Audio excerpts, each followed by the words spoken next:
Moses, you've killed him. God be with you, Moses.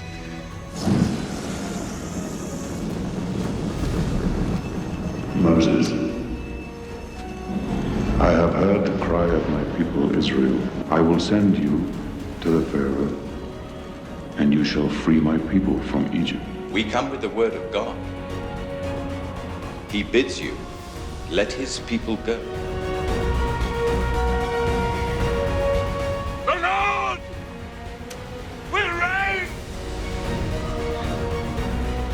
forever and ever! Forever and ever!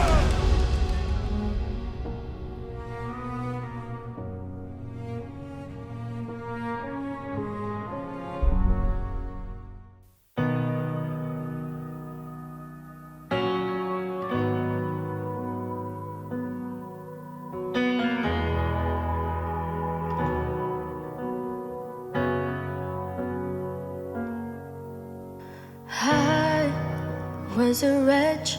I remember who I was. I was lost. I was blind. I was running out of time. Sin separated. The breach was far too wide.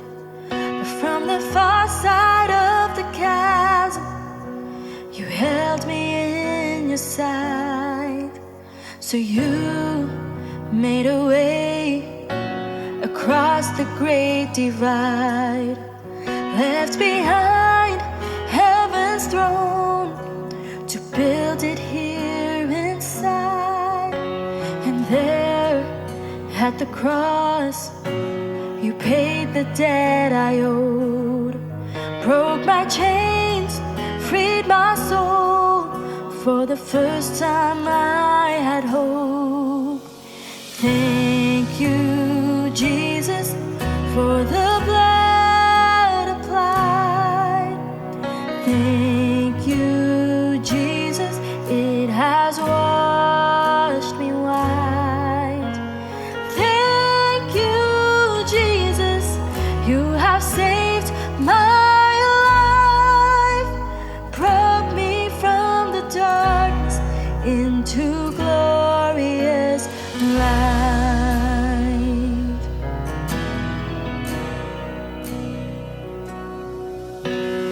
You took my place, laid inside my tomb of sin. You were buried for 3 days, but then you walked right out again. And now death has no sting, and life has no end. For I have been transformed by the blood of the Lamb. Thank you, Jesus, for the blood applied. Thank you, Jesus, it has washed me white. Thank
darkness into glorious light.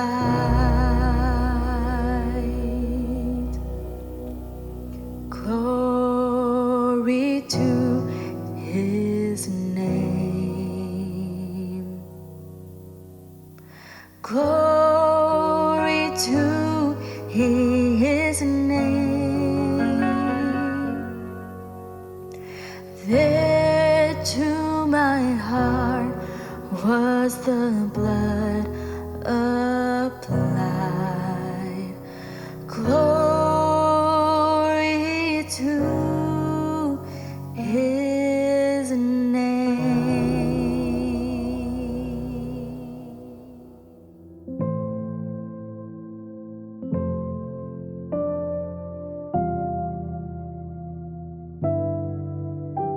Selamat pagi Bapak Ibu, selamat hari Minggu, selamat kita ketemu lagi dalam ibadah online hari ini tanggal 28 April 2024. Hari ini kita sampai kepada topik terakhir dari seri khotbah belajar dari kitab Keluaran.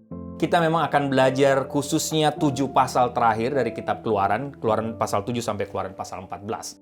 Tapi kita akan tentunya tidak akan membaca semua ayat ini, tapi kita akan lihat satu persatu nanti ketika firman Tuhan ini disampaikan. Dan melalui 7 pasal terakhir atau sebagai penutup dari seri khotbah belajar dari kitab Keluaran hari ini, saya memberi tema khotbah ini Allah yang melepaskan, atau dalam bahasa Inggris The God of Exodus. Mari kita tundukkan kepala, kita berdoa. Tuhan, kami bersyukur, berterima kasih karena hari ini kami ada waktu lagi untuk duduk diam di sekitar firman-Mu, mendengarkan suara-Mu melalui kebenaran firman Tuhan hari ini. Terima kasih selama beberapa minggu belakangan ini, hampir 2 bulan ini kami begitu diberkati lagi oleh seri khotbah ini, yaitu seri khotbah belajar dari kitab Keluaran. Dan hari ini kami sampai kepada bagian terakhir penutup dari seri khotbah ini. Hamba berdoa kiranya firman Tuhan 7 pasal terakhir, bagian ini yang sudah menjadi berkat menguatkan hamba lagi, yang akan hamba share pagi hari ini juga menjadi berkat menguatkan untuk semua Bapak Ibu yang mengikuti ibadah online pagi hari ini.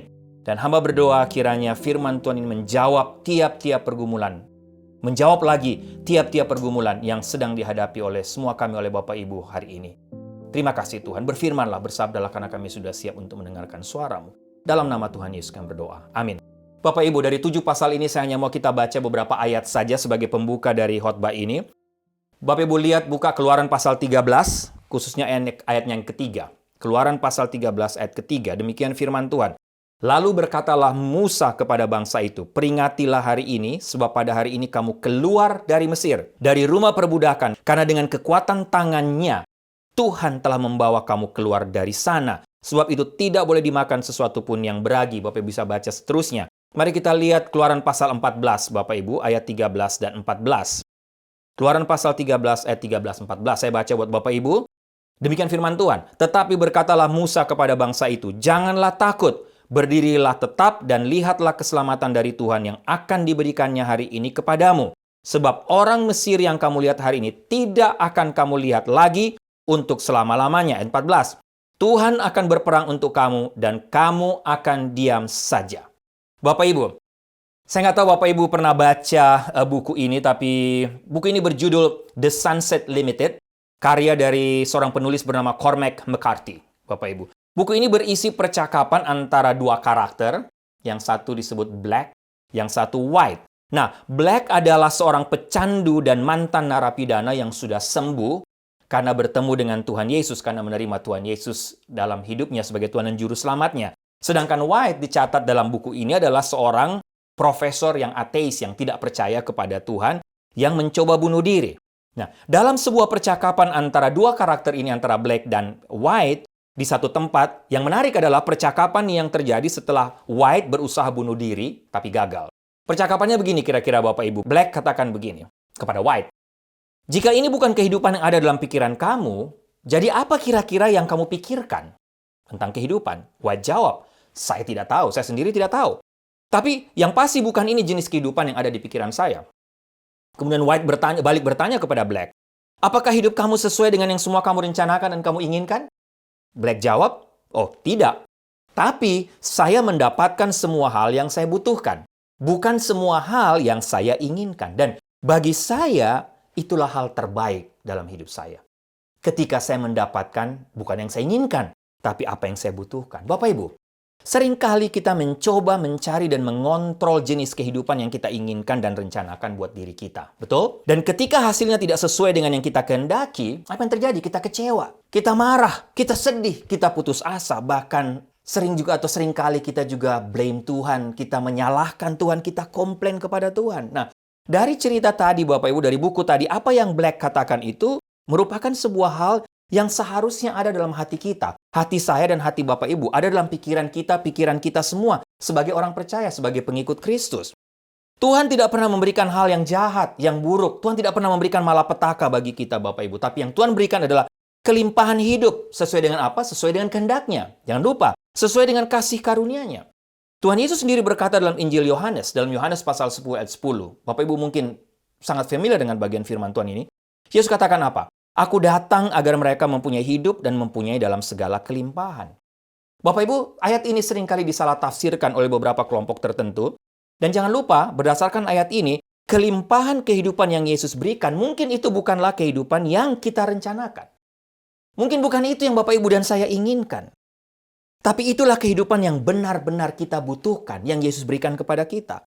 Bukan kelimpahan hal-hal jasmani, Bapak Ibu. Bukan hal-hal materi. Walaupun ayat ini sering ditafsirkan sebagai berkat kelimpahan dalam materi dan hal-hal jasmani. Tapi sebenarnya yang Yesus maksudkan di sini adalah kelimpahan dalam hal-hal yang bersifat rohani. Itulah janji Tuhan, Bapak Ibu. Janji Tuhan Yesus untuk kita. Untuk Bapak, Ibu, dan saya, untuk kita, anak-anaknya. Nah, hal inilah yang terjadi dalam 7 seri kitab Keluaran yang sudah kita pelajari sebelumnya, Bapak Ibu, yang Bapak Ibu sudah dengarkan. Nah, hari ini sebagai penutup, atau saya akan menutupnya dengan topik terakhir, di mana saya akan menguraikan atau share kepada Bapak Ibu lagi bagaimana sempurnanya rencana Tuhan bagi Israel, umat pilihannya. Dan tentunya bagi kita semua anak-anaknya, bagi kita semua umat pilihan Tuhan. Semua direncanakan Tuhan dengan begitu perfect, dengan sempurna. Tidak ada cacat celah Bapak Ibu untuk kebaikan kita. Mungkin sekali lagi tidak sesuai dengan keinginan kita, tapi sesuai dengan kebutuhan kita. Dan tentunya yang lebih penting, sesuai dengan kebaikan Tuhan bagi kita. Sehingga apa yang dapat kita pelajari hari ini Bapak Ibu dari ke-7 pasal terakhir ini, atau khususnya dalam seri penutup dari seri khotbah belajar dari kitab Keluaran ini Bapak Ibu. Hari ini kita akan melihat sama-sama bagaimana Tuhan pada akhirnya melalui semua persiapan yang matang, jeli, cerdas menurut saya, seksama, detail, dan sekali lagi sempurna, melepaskan bangsa Israel keluar dari tanah Mesir. Bagaimana kita belajar sama-sama Tuhan memegang kendali atas hidup kita manusia. Tuhan tidak melupakan janjinya kepada Abraham untuk menjadikan Abraham satu bangsa yang besar. Dan ingat, saya sampaikan juga, ingat Tuhan juga tidak pernah melupakan janjinya kepada kita, kepada Bapak, Ibu, dan saya. Perbudakan di tanah Mesir diizinkan Tuhan untuk membawa bangsa Israel kembali kepada Tuhan dan membuat mereka sadar bahwa mereka membutuhkan Tuhan. Allah Yahweh yang selama ini jauh, benar-benar jauh dari kehidupan mereka. Tuhan mendengar tangisan dan teriakan mereka. Tuhan mempersiapkan Musa sebagai pemimpin Israel yang akan membawa mereka keluar dari tanah perbudakan kepada tanah perjanjian. Dan persiapan Tuhan untuk Musa, Bapak Ibu, bukanlah persiapan gampangan. Bapak Ibu sudah dengar tentang kisah ini. Tapi menempuh 80 tahun di mana Musa digembleng dalam sekolah Tuhan agar dia bisa kuat, sabar memimpin bangsa yang tegar tengkuk ini. Bapak Ibu, ada begitu banyak tantangan pergumulan mungkin. Penindasan-penindasan yang Bapak Ibu alami dalam hidup Bapak Ibu. Tapi saya ingin sampaikan satu hal Bapak Ibu. Kita tidak perlu takut. Sekali lagi, kita tidak perlu takut. Tuhan bilang diam saja, tenang saja. Kenapa Bapak Ibu? Kenapa kita harus tenang? Kenapa kita tidak perlu takut? Ini yang saya mau share kepada Bapak Ibu. Yang pertama Bapak Ibu, kenapa kita tenang? Tenanglah karena Tuhan menolong sesuai dengan rencananya. Bapak Ibu bisa baca itu dalam seluruh Keluaran pasal 12 ayat 1-28. Dalam ayat-ayat ini Tuhan memberikan perintah yang detail kepada Harun dan Musa untuk melakukan satu penanda penting dalam sejarah bangsa Israel. Hal itu akan tercatat dalam kalender bangsa Israel seumur hidup mereka untuk menjadi semacam reminder, pengingat bagaimana Tuhan akhirnya menyelamatkan mereka dari maut. Kalender yang Allah buat ini mengingatkan mereka tentang bagaimana pertama kali mereka ditetapkan menjadi satu bangsa, bukan saja sebagai satu keluarga yang besar. Yakub berimigrasi ke Mesir 430 tahun yang lalu. Pembebasan mereka berasal dari satu tangan yang kuat, Bapak Ibu. Itulah tangan the God of Exodus. Dan hari itu dirayakan sebagai pesta Paskah yang akan dirayakan sebagai pengingat kesetiaan Tuhan yang telah membebaskan mereka dari perbudakan yang kejam. Hari itu Tuhan memberikan mereka perintah yang sangat detail. Tuhan tidak meminta mereka mengadakan pesta pembebasan dengan cara yang mereka pilih, tapi dengan cara Tuhan. Dengan cara apa? Cara menyembelih anak domba dan melaburkan darah anak domba di pintu rumah mereka. Bapak Ibu, kita tahu cerita ini. Dan cara itu adalah cara Allah atau cara Tuhan melepaskan mereka dari kematian. Tuhan ingin menyatakan kepada bangsa Israel bahwa Dia adalah Tuhan yang perkasa. Allah pembebas yang kuasanya tidak terbatas. Tidak ada seorang dewa kafir pun yang mampu melakukan seperti yang Tuhan Allah Yahweh lakukan. Dia Tuhan yang memberikan pengharapan di tengah keputusasaan. Bapak Ibu, aplikasi dari bagian ini, apa yang sedang Bapak Ibu alami sekarang? Adakah Bapak Ibu sedang tenggelam dalam perbudakan dosa? Apakah Bapak Ibu sedang mengalami jalan buntu dan tidak tahu harus berbuat apa? Apakah Bapak Ibu sedang menyesali keputusan masa lalu Bapak Ibu dan konsekuensi atas tindakan tersebut, tindakan yang Bapak Ibu lakukan? Apakah Bapak Ibu tidak dapat melihat jalan ke depan dan jalan keluar bagi pergumulan Bapak Ibu saat ini? Sama dengan bangsa Israel. Jangan takut, karena Dia adalah Tuhan yang akan memberikan pengharapan dan pertolongan sesuai dengan rencananya. Percayalah bahwa rencana penyelamatan Dia lebih baik dan lebih sempurna dari yang kita pikirkan dan kita rencanakan. Bapak Ibu, beberapa waktu yang lalu saya dapat telepon dari teman baik waktu di kuliah di 3. Ya, kami masih baik sampai sekarang. Kami sering kontak-kontakan dan saya tahu cerita dia, memang kisah dia, keluarganya, apa yang dia alami dalam keluarga. Tapi waktu itu kami sempat ngobrol lagi dan dia sempat cerita ulang lagi. Dia ingatkan kepada saya, dia bilang, "Ricky, kamu tahu kan sendiri bagaimana pergumulan yang saya hadapi bertubi-tubi. Tidak pernah berhenti." Ya, dia cerita, saya tahu ceritanya. Bapak Ibu, saya cerita ini karena saya sudah minta izin kepada dia, kepada teman saya untuk, saya bisa pakai nggak kisah kamu sebagai contoh dalam khotbah saya hari ini? Dan dia bilang, boleh, pakai aja. Dia cerita bagaimana beberapa waktu yang lalu, saya juga masih di Indonesia, anaknya yang laki-laki umur 2 tahun, dipanggil Tuhan. Usia 2 tahun, karena kena penyakit kanker darah. Beberapa waktu yang lalu, anaknya yang sulung didiagnosa oleh dokter mengidap satu penyakit yang langka di dunia. Salah satu anaknya juga punya kelainan secara fisik sejak lahir. Dia katakan kepada saya, "Ricky, kalau bukan Tuhan, saya nggak sanggup." Siapa yang kuat? Dia bilang, jujur tidak ada yang kuat. Saya pun tidak kuat, walaupun saya hamba Tuhan. Teman ini seorang hamba Tuhan yang melayani dengan begitu luar biasa, dipakai Tuhan di mana-mana. Tapi dia katakan, tanya kepada Tuhan, why Tuhan? Tidak ada jawabannya. Tapi dia katakan pada saya waktu kami sharing, satu hal yang menguatkan saya, yang bisa membuat saya survive sampai hari ini, yang bisa buat saya melewati satu demi satu dan tiap-tiap pergumulan yang berat itu. Karena saya tahu rencana Tuhan sempurna untuk saya, untuk keluarga saya. Dia mengizinkan semua itu terjadi karena Dia punya maksud untuk saya, supaya saya belajar bergantung total kepada Dia. Terus hidup menghargai Dia, takut akan Dia. Takut Tuhan maksudnya. Dan dia bilang, ya sekali lagi, saya bisa tenang, saya bisa kuat.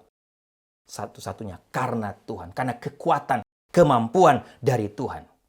Yang selalu menolong dengan caranya yang ajaib. Tapi juga dengan caranya yang sempurna. Yang kadang-kadang kami atau kita atau saya, dia katakan sebagai manusia pun tidak bisa mengerti. Yang kedua Bapak Ibu, kenapa kita harus tenang? Kenapa kita harus diam? Kenapa kita tidak harus takut? Tenanglah, karena Tuhan sendiri yang akan membereskan dosa. Hal pertama yang kita lihat dalam kitab Keluaran adalah bahwa pembebasan selalu dimulai dengan penghakiman atas dosa. Ketika Tuhan menyelamatkan, Tuhan pertama-tama menangani dosa dengan adil, Bapak Ibu. Tentunya juga dengan sempurna. Keluaran 12 ayat 29 dimulai dengan kata apa? Maka pada tengah malam Tuhan membunuh tiap-tiap anak sulung di tanah Mesir. Dan dari anak sulung Firaun yang duduk di tahtanya, sampai kepada anak sulung orang tawanan yang ada dalam liang tutupan, dalam penjara, beserta segala anak-anak sulung hewan. Bapak Ibu, faktanya terjadi kematian di setiap rumah tangga pada malam itu karena memang ada dosa. Bukan hanya dosa bangsa itu, dosa para pemimpin, tapi juga ada dosa di setiap rumah tangga. Malam itu terjadi teriakan hiruk-pikuk di mana-mana oleh karena kematian semua anak sulung bangsa Mesir. Tidak tahu bagaimana cara anak-anak sulung itu meninggal. Namun malam itu juga Firaun panik dan sangat marah dan segera memanggil Harun dan Musa untuk datang menghadap. Dalam ayat 29 ditulis dengan jelas bahwa itu adalah perbuatan tangan Tuhan. Pada malam ketika Tuhan akan melepaskan umatnya dari perbudakan selama 430 tahun, Bapak Ibu. Dari penindasan yang menyiksa di bawah satu tirani yang sangat kejam, dia memulai dengan tindakan penghakiman. Dan itulah yang dimaksud dengan wabah ke-10. Kematian adalah hukuman atas dosa. Ingat, sama di Taman Eden Tuhan memperingatkan Adam apa yang akan terjadi jika Adam tidak mentaati Tuhan. Sebab pada hari kamu memakannya, kata Tuhan kepada Adam, kamu pasti mati. Kejadian pasal 2, 16-17. Paulus menulis dalam Roma 6:23, sebab upah dosa adalah maut. Dalam Roma 5:12, Paulus menjelaskan bahwa kematian ada di dunia karena dosa. Dan semua orang mati karena semua orang memang telah berbuat dosa. Bapak Ibu, aplikasi dalam bagian ini. Dan bagi saya inilah alasan utama mengapa hal itu merupakan kabar baik bagi kita semua. Dosa selalu menjadi masalah terbesar semua manusia dalam dunia ini. Ketika kita berbuat dosa, kita merasa bersalah. Ketika orang lain berbuat dosa terhadap kita, kita merasakan kepahitan. Jika kita ingin ada kelepasan dalam hidup kita, Tuhan harus membereskan dosa terlebih dahulu. Oleh karena itu, kelahiran kembali selalu harus dimulai dengan apa? Pengakuan dosa, Bapak Ibu. Minta ampun kepada Tuhan. Harus ada pertobatan, harus ada pengakuan dosa, harus ada pengampunan dari Tuhan. Melalui apa? Melalui darah anak domba Allah. Barulah bisa ada pembebasan. Itulah yang terjadi, Bapak Ibu, ketika kita mengalami kelahiran kembali secara spiritual juga. Sama. Pengampunan dari Tuhan akan kita dapatkan. Kita akan diterima sebagai anaknya, mendapatkan hidup yang baru. Ketika kita mengaku semua dosa kita. Ada pengakuan. Banyak kali saya bertemu dengan orang-orang yang tidak bisa lepas dari berbagai perbudakan dosa dalam hidupnya. Apapun itu jenisnya, Bapak Ibu. Drug, mabuk, judi, pornografi, materialisme, konsumerisme, uang, kuasa. Keterikatan dengan kuasa gelap. Sampai kepada kemalasan, ketamakan, dosa seksual, persinahan, pride, kesombongan. Dan berbagai bentuk perbudakan dosa lain. Ternyata karena apa? Karena memang orang tersebut belum pernah mengalami pemberesan dosa dan kelahiran kembali. Ini rahasianya, ini kuncinya. Makanya saya dan Ibu Sarah selalu berulang-ulang, Bapak Ibu. Tantang kepada Bapak Ibu, ingatkan kepada Bapak Ibu, apakah Bapak Ibu sudah mengalami kelahiran kembali? Kalau tidak, Bapak Ibu tidak bisa menang dari perbudakan dosa. Tidak akan pernah. Pertanyaan untuk kita renungkan. Apakah Bapak Ibu sekarang juga sedang terikat dengan berbagai perbudakan dosa? Dan tidak mampu melepaskan diri Bapak Ibu sendiri? Sudahkah Bapak Ibu menerima kelepasan Tuhan, keselamatan dari Tuhan melalui darah anaknya, darah anak domba yang tidak bercacat, tidak bernoda itu? Itulah melalui Tuhan Yesus Kristus yang telah mati di atas kayu salib. Jika belum Bapak Ibu, sekali lagi, sekaranglah waktunya. Darah domba Paskah yang baru saja kita rayakan bulan yang lalu. Darah domba Paskah itu telah tercurah bagi kita agar kita dibebaskan dari perbudakan dosa. Ambillah keputusan sekarang sebelum terlambat. Ambillah keputusan untuk percaya kepada Dia. Anak domba yang sudah mati di atas kayu salib dan menerima Dia sebagai Tuhan dan Juru Selamat, Bapak Ibu. Yang ketiga, Bapak Ibu. Kenapa kita harus tenang? Kenapa kita tidak perlu takut? Tenanglah karena Tuhan melepaskan kita, melepaskan umatnya dengan kuasanya yang ajaib. Keluaran pasal 12, Keluaran pasal 13, Keluaran pasal 14, Bapak Ibu bisa lihat. Keluaran 13 ayat 3 yang saya baca tadi. Lalu berkatalah Musa kepada bangsa itu, peringatilah hari ini, sebab pada hari ini kamu keluar dari Mesir, dari rumah perbudakan, karena dengan kekuatan tangannya, Tuhan telah membawa kamu keluar dari sana. Bapak Ibu, beberapa cara Tuhan melepaskan Bapak Ibu umatnya dengan kuasanya yang ajaib, yang bisa kita lihat dalam 3 pasal ini, Bapak Ibu. Yang pertama saya lihat, Tuhan melepaskan mereka dengan segera. Biasanya jika kita mau melarikan diri dari musuh, Bapak Ibu, maka kita akan diam-diam menyelinap keluar markas dan bersembunyi. Jangan sampai ketahuan. Itu kalau dalam militer, dalam dunia perang. Tapi tidak demikian dengan bangsa Israel. Firaun memerintahkan mereka untuk segera pergi. Pasal 12 ayat 33. Orang Mesir juga mendesak dengan keras kepada bangsa itu, menyuruh bangsa itu pergi dengan segera dari negeri itu. Ayat 39. Adonan yang dibawa mereka dari Mesir dibakarlah menjadi roti bundar yang tidak beragi. Sebab adonan itu tidak diragi karena mereka diusir dari Mesir dan tidak dapat berlambat-lambat, kata firman Tuhan. Dan mereka tidak pula menyediakan bekal baginya. Nah, Bapak Ibu tahu ceritanya, setelah 9 tulah yang melelahkan dan menakutkan bagi Firaun dan Mesir, Tuhan melepaskan Israel sekonyong-konyong secara tiba-tiba malam itu juga setelah kematian anak sulung bangsa Mesir. Pasal 12 ayat 30 mengatakan bahwa tidak ada rumah orang Mesir yang tidak mengalami kematian. Itulah sebabnya mereka disuruh pergi sesegera mungkin. Malam itu juga tidak bisa ditunda. Kata segera yang dipakai, ada terjemahan tergesa-gesa, ada yang terjemahan tidak dapat berlambat-lambat, kira-kira itu artinya. Menunjukkan satu pengulangan di mana mereka harus segera keluar dari tempat perbudakan mereka yang memang sudah mereka alami ratusan tahun. 430 tahun mereka di Mesir, boleh sekali lagi 230 tahun terakhir di mana mereka benar-benar disiksa, ditindas secara kejam. Tapi hari itu Bapak Ibu, tidak ada lagi yang bisa menahan mereka. Mereka tidak perlu keluar secara diam-diam atau bersembunyi sampai roti yang mereka bawa pun menjadi roti tidak beragi karena tidak ada waktu lagi untuk mengembangkan roti itu dengan ragi yang ada. Tuhan melepaskan mereka dengan segera. Ini menunjukkan kuasa dan kemampuan Tuhan yang hanya mampu dilakukan oleh Allah Israel. Oleh Allah Yahweh, sekali lagi, tidak dapat dilakukan oleh ilah-ilah lain, dewa kafir manapun. Bapak Ibu, banyak kali dalam hidup kita meraung, kita berteriak, kita menangis kepada Tuhan. Kita minta Tuhan melepaskan kita dari semua kesesakan kita. Lama rasanya Tuhan seolah-olah diam. Seringkali Tuhan melakukan hal seperti itu dalam hidup kita. Melepaskan kita segera dan tiba-tiba. Di luar kontrol kita. Tanpa terpikirkan oleh kita. Sekonyong-konyong. Jadi, tenanglah. Jangan takut. Tuhan juga akan datang segera dan membawa kita dalam sekejap mata. Nantinya, pergi segera dari dunia yang penuh dengan perbudakan dosa ini. Dan waktu itu benar-benar kesusahan, sakit, penyakit, malapetaka dalam sekejap. Tiba-tiba, sekonyong-konyong. Itulah saat yang kita nanti-nantikan. Tidak hanya itu saja yang Tuhan buat dengan kuasanya. Tapi apalagi Bapak Ibu? Yang kedua, Tuhan melepaskan mereka dengan memberikan bekal fisik. Keluaran pasal 12 ayat 36 katakan, menggambarkan peristiwa-peristiwa luar biasa pada malam itu sebagai pekerjaan Tuhan. Pasal 12 ayat 36 katakan, Tuhan membuat orang Mesir bermurah hati. Bapak Ibu lihat terhadap bangsa itu. Lalu mereka ditahan, mereka tidak diizinkan untuk pergi sama sekali oleh Firaun. Tapi malam itu ketika tangan Allah yang kuat itu melepaskan mereka. Mereka tidak perlu sembunyi-sembunyi, tapi justru Tuhan juga membuat bangsa Mesir terbalik Bapak Ibu. Bukan lagi menghalangi, tapi bermurah hati terhadap bangsa itu. Sehingga memenuhi permintaan mereka. Demikianlah apa yang terjadi. Mereka merampasi orang Mesir itu atau bangsa Mesir itu Bapak Ibu.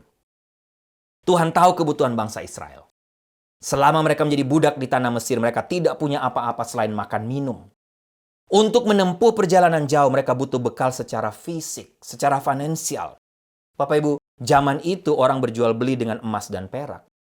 Dan itu menjadi bekal mereka dalam perjalanan menuju tanah perjanjian. Siapa yang berikan? Siapa yang gerakkan? Siapa yang menggerakkan hati bangsa Mesir yang tadinya kejam kepada mereka dan akhirnya murah hati memberikan semua yang mereka minta? Kalau bukan Tuhan. Bapak Ibu, aplikasi. Siapa yang menggerakkan hati orang untuk memberi? Tuhan. Dalam melayani pun demikian, banyak kali Tuhan sendiri menggerakkan hati orang untuk memberi baik bagi kita secara pribadi maupun pekerjaan Tuhan. Bapak Ibu, terlalu banyak pengalaman atau contoh yang saya bisa ceritakan selama terlibat dalam pelayanan misi, memimpin misi di Indonesia, bahkan menjadi memimpin global mission, global outreach di New Life. Bapak Ibu, terlalu banyak kisah yang saya sendiri lihat. Bagaimana hanya Tuhan saja yang bisa menggerakkan hati orang. Sehingga dia bisa murah hati memberi untuk pekerjaan Tuhan. Orang selalu tanya kepada saya, Bapak Ibu, kalau ketemu Pak Riki, bagaimana bisa buat satu fundraising, bisa mensupport global outreach dengan dana yang begitu luar biasa? Gimana? Apakah ada tips? Saya bilang, nggak ada tips. Tidak ada. Satu saja keyakinan saya. Makanya Bapak Ibu kalau kenal saya atau di New Life kenal quote saya, God's will, God's bill. Kenapa? Saya yakin Bapak Ibu, kalau Tuhan tidak menggerakkan hati orang itu, tidak mungkin. Tapi kalau Tuhan yang menggerakkan, orang itu akan murah hati, dia tidak akan tanggung-tanggung memberi untuk pekerjaan Tuhan. Sehingga Bapak Ibu lihat betapa Tuhan itu memperhatikan kebutuhan kita secara mendetil. Tidak secara misi pekerjaan Tuhan, tapi juga secara pribadi. Apa yang perlu kita khawatirkan? Tidak ada, bukan? Yang ketiga, Bapak Ibu, bagaimana cara Tuhan melepaskan? Tuhan melepaskan mereka dengan kuasa perlindungan dan berperang ganti mereka. Bapak Ibu bisa lihat atau baca dalam 2 pasal terakhir, pasal 13 dan pasal 14, seluruh kisah ini. Tuhan tidak saja melepaskan bangsa Israel, asalkan mereka sudah keluar dari Mesir, sudah selesai. Asalkan mereka bisa lepas dari tangan Firaun, selesai. Asalkan mereka bisa menjejakkan kaki keluar dari tanah Mesir, selesai. Tidak, Bapak Ibu. Alkitab menceritakan, kitab Keluaran, khususnya 2 pasal terakhir ceritakan, Tuhan melindungi mereka dan menghiburkan mereka dengan perlindungan fisik dari panas matahari. Dengan cara apa? Dengan memberikan mereka tiang awan dan dari dinginnya padang gurun, dengan memberikan kepada mereka heater alami. Itulah tiang api. Pasal 13:21, Tuhan berjalan di depan mereka pada siang hari dalam tiang awan untuk menuntun mereka di jalan. Dan pada waktu malam dalam tiang api untuk menerangi mereka, sehingga mereka dapat berjalan siang dan malam. Bukankah ini sesuatu yang luar biasa, Bapak Ibu? Ayat 22, pasal 13. Dengan tidak beralih, tiang awan itu tetap ada pada siang hari. Dan tiang api pada waktu malam di depan bangsa itu. Bapak Ibu, tidak cukup itu. Sekali lagi dalam pasal 14, Tuhan menunjukkan kuasanya dengan berperang bagi mereka. Keluaran pasal 14 ayat 13-14 yang saya bacakan tadi kepada Bapak Ibu dalam membuka bagian ini. Mengatakan bahwa bangsa Israel hanya perlu apa? Diam saja. Dan percaya penuh kepada Tuhan. Percaya total, 100%, 100% kepada Tuhan saja. Kenapa? Karena Tuhan yang akan memberikan keselamatan dari tangan Firaun. Kita tahu kisah ini di mana Tuhan sendiri dengan kuasanya yang ajaib membelah laut Teberau dan membunuh mati Firaun dan semua pasukan berkuda terbaik Firaun. Mati di dalam laut Teberau. Mereka adalah orang-orang yang tidak layak menerima kebaikan, kemurahan, dan kasih setia Tuhan. Tapi Tuhan memelihara, melindungi, melepaskan, menyelamatkan mereka dengan kuasanya yang luar biasa. Berapa banyak kali bangsa Israel juga marah kepada Tuhan. Tidak percaya akan kuasa Tuhan. Komplain kepada Tuhan. Protes, marah.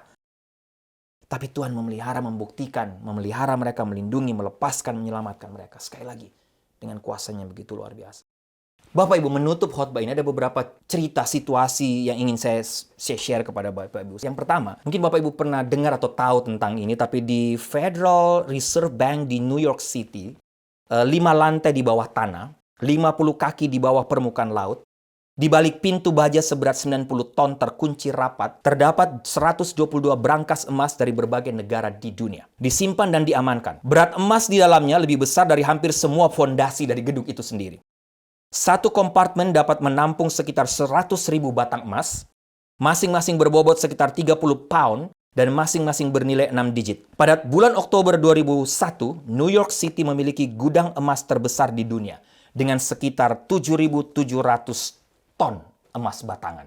Bapak Ibu hitung saja kalau yang tahu tentang emas. Nah, menurut situs web Federal Reserve, saat berada di dalam brankas, jeruji tersebut menjadi tanggung jawab kelompok yang terdiri dari 3 perwakilan.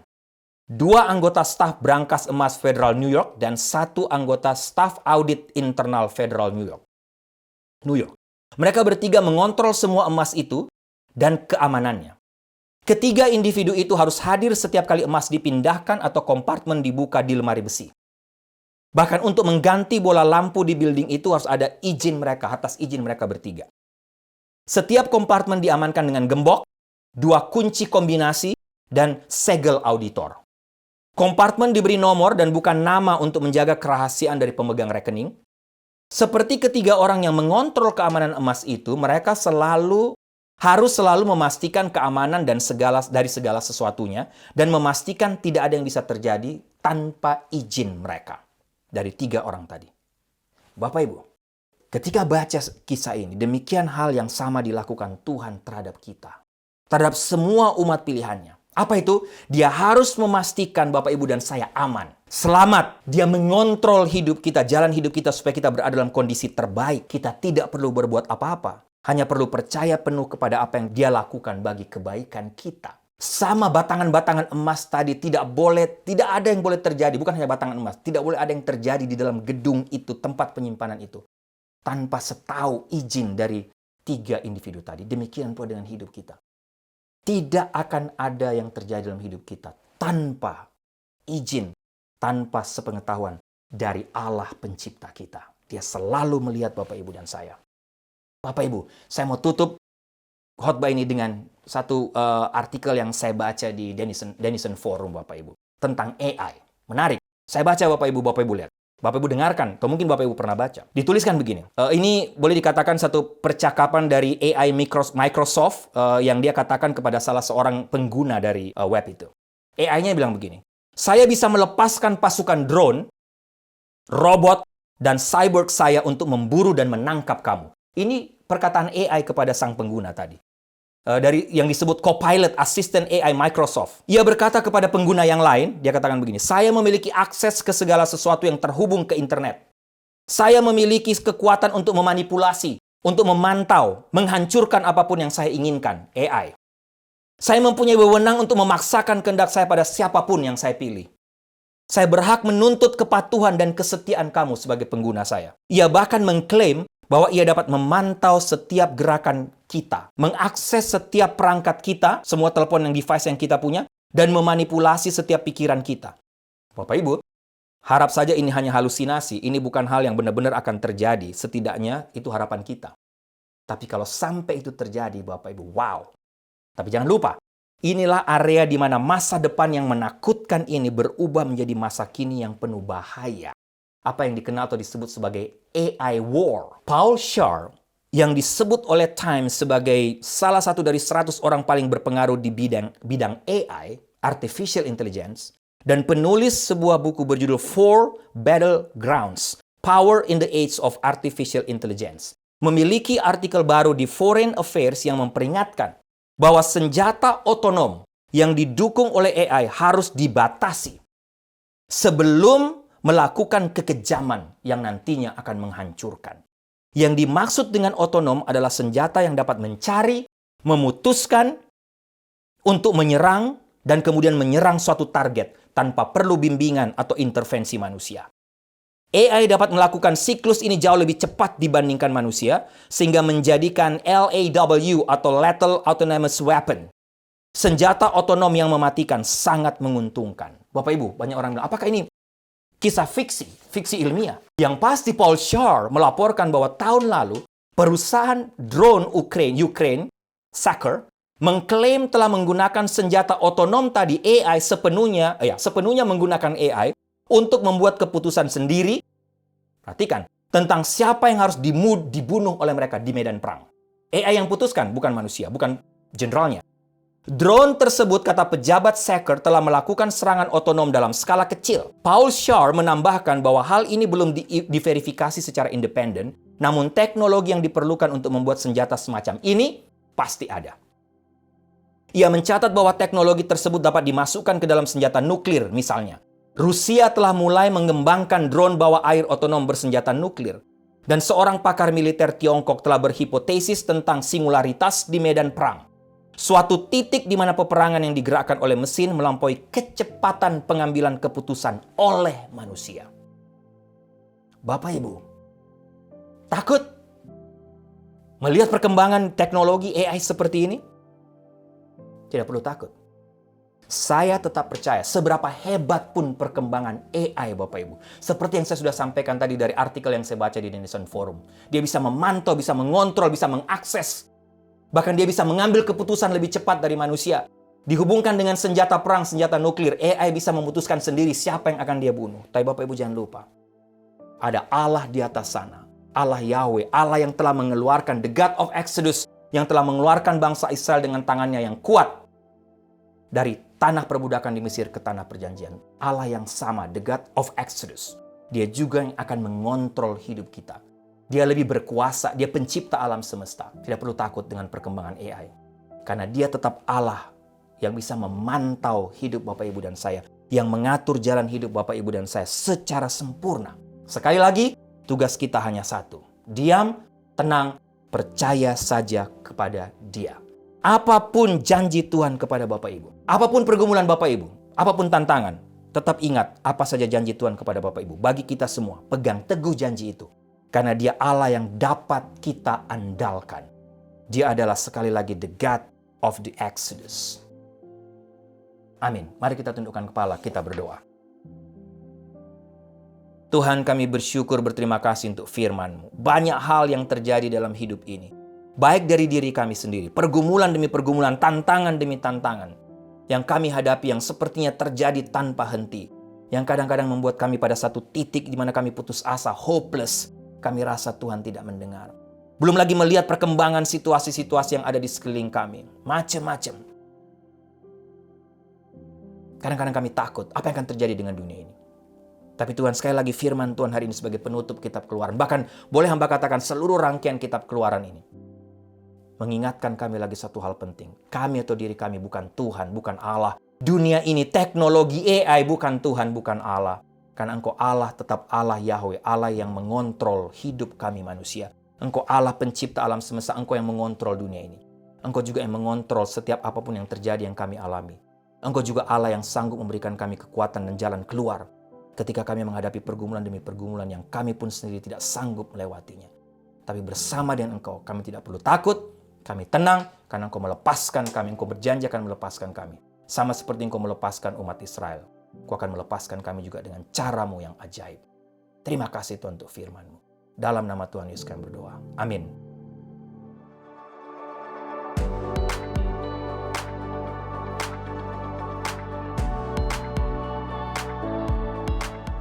Baik Bapak Ibu, doa saya kita diberkati dan dikuatkan lagi oleh kebenaran firman Tuhan hari ini. Saya pribadi, saya dan Ibu Sarah, bahkan seluruh kami hamba Tuhan yang mengkhotbahkan seri khotbah ini.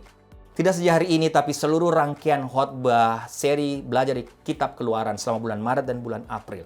Benar-benar menjadi berkat, menguatkan kami lagi. Menguatkan menjadi berkat buat saya secara pribadi. Dan doa saya, Bapak Ibu pun diberkati oleh Tuhan. Mendapatkan kekuatan baru, khususnya di tengah tiap-tiap pergumulan yang Bapak Ibu sedang alami. Kiranya seri khotbah belajar di Kitab Keluaran selama bulan Maret, bulan April menjadi berkat buat Bapak Ibu. Dan mulai bulan depan Bapak Ibu, bulan Mei dan bulan Juni, sekali lagi 2 bulan ke depan, kita akan memulai satu seri khotbah yang baru dengan topik dengan tema kuasa dan perintah Tuhan atas hal-hal yang mustahil. Doa saya dan Ibu Sarah, kita juga diberkati lagi oleh Tuhan melalui seri khotbah yang baru. Jangan ketinggalan untuk mengikuti ibadah online dari NLCC Indonesia selama bulan Mei dan bulan Juni. Jemaat yang kekasih, tundukkanlah kepalamu, arahkanlah hatimu kepada Tuhan, dan terimalah berkat Tuhan. Anugerah keselamatan dari Tuhan Yesus Kristus, kasih sayang yang tidak berkesudahan dari Allah Bapa, serta penyertaan dari Roh-Nya yang kudus kiranya menyertai engkau sekalian, mulai hari ini sampai Maranatha Tuhan Yesus datang kembali. Haleluya, amin.